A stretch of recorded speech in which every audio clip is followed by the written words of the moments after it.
आणि एमआयएमचे नेते इम्तियाज जलील यांच्या घरी पोलीस पोहोचले। छत्रपती संभाजीनगरमधील इम्तियाज जलील यांच्या घरी पोलीस पोहोचले।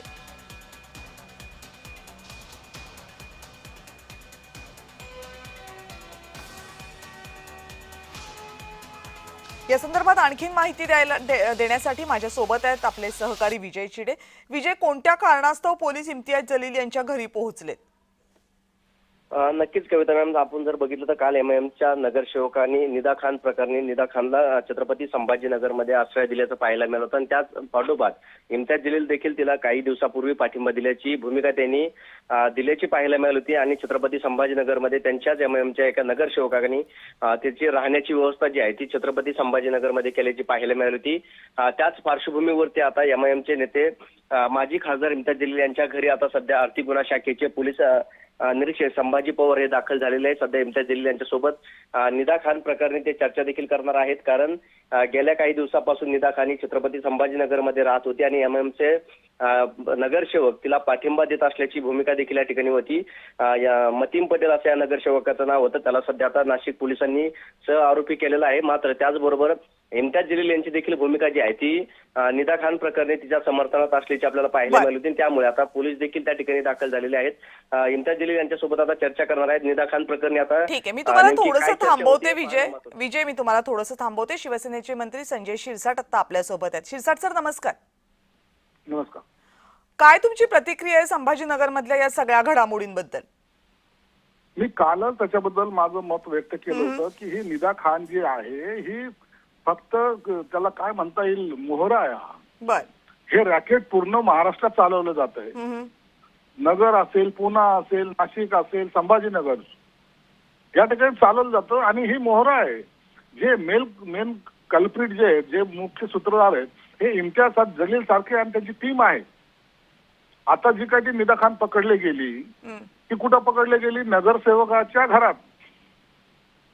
तिची आई पण, तिची मावशी पण, आणि हे आता याचा उघड पाठिंबा देणारा माणूस नाशिकला येऊन, म्हणून याला हे सर्व माहिती होतं आणि आपला दबाव पोलिसांवर टाकायचा प्रयत्न त्याने केला, परंतु पोलिसांनी अत्यंत चांगल्या पद्धतीने तपास केला, तिला शोधून काढलं।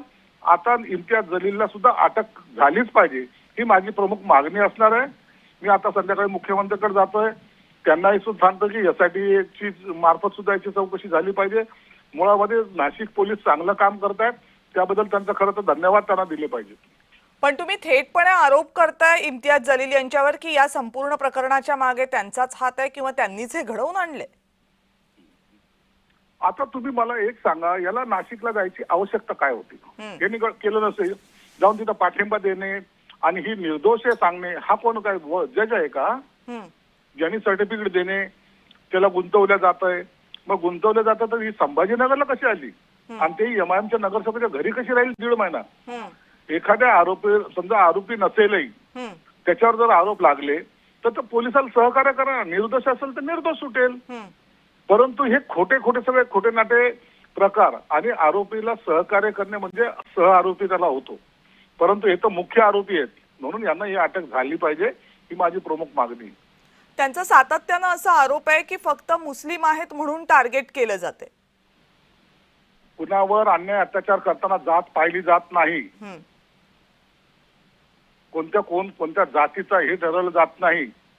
याला आता कुणाला अटक झाली म्हणजे जात आली, मग करा धर्मांतर करा सर्वांचं, कोणी काही बोलणार नाही। तुम्ही बलात्कार करा, कोणी काही बोलणार नाही। असं चालतं का?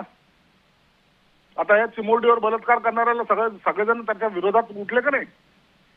असं नसतं। जात पाहून कोणी कोणताही गुंडा असेल किंवा कोणताही महिला असेल अत्याचार करत असेल तर त्याला त्याची जात नाही, त्याच्या कृत्याचा त्याला भोगावा लागेल। इम्तियाज जलील यांच्यावर या प्रकरणात कारवाई व्हावी अशी तुमची मागणी आहे? 100% मागणी आहे।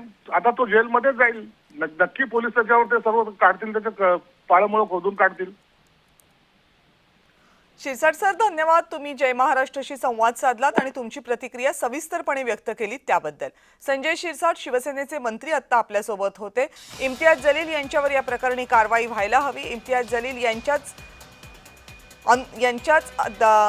मार्गदर्शनाखाली हे सर्व प्रकरण घडते धर्मांतराचा, असा गंभीर आरोप संजय शिरसाट यांनी केला।